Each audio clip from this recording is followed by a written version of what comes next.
বন্ধুরা, তোমরা সবাই কেমন আছো? আশা করি ভালোই আছো।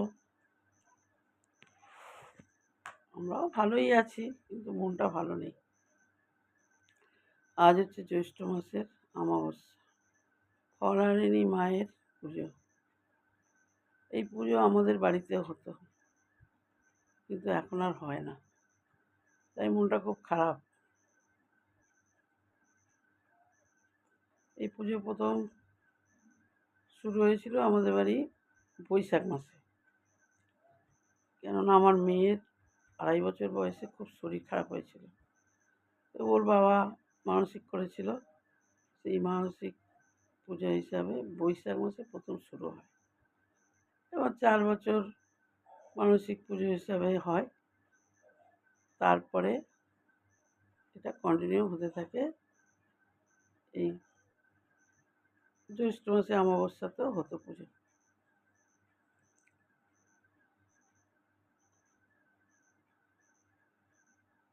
এই মায়ের পুজো আমাদের বাড়িতে খুব ভালোভাবে হতো, মানে আত্মীয় স্বজন আসতো, খুব ভালো লাগতো। তাই জন্যে আজকে মনটা খুব খারাপ লাগছে। যাক, মায়ের আর ইচ্ছা নেই আসার। মায়ের যতদিন ইচ্ছা ছিল আসার, ততদিন মা এসেছে, আর আসে না। 17 সালে লাস্ট হয়েছে মায়ের পুজো, তারপর থেকে আর হয় না।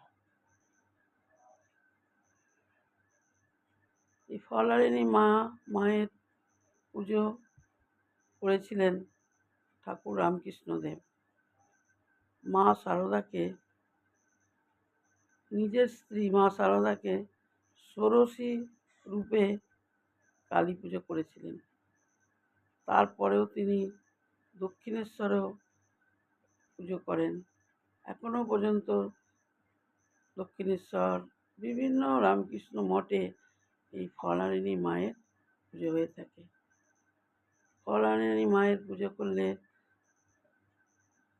ধন সম্পদ, লেখাপড়াতে মা ফল লাভ করে। আর এই ফলহারিণী পুজোর দিন মাকে বিভিন্ন রকম রসালো ফল দিয়ে মায়ের পুজো করতে হয়।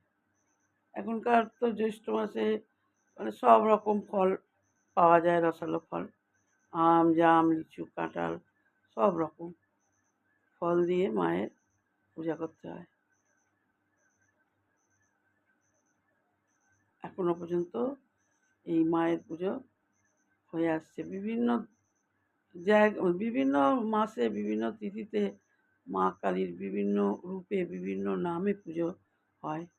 আর জ্যৈষ্ঠ মাসের অমাবস্যায় মায়ের যে পুজো হয়, সেই পুজো ফলহারিণী রূপে, ফলহারিণী নাম নিয়েই মায়ের পুজো হয়। এটুকুই তোমাদের কাছে বললাম আজকে। মনটা ভালো নেই।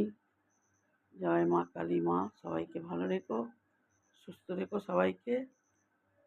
তোমার পায়ের তলায় সবাইকে ঠাঁই দিও, এইটাই মায়ের কাছে জানানো।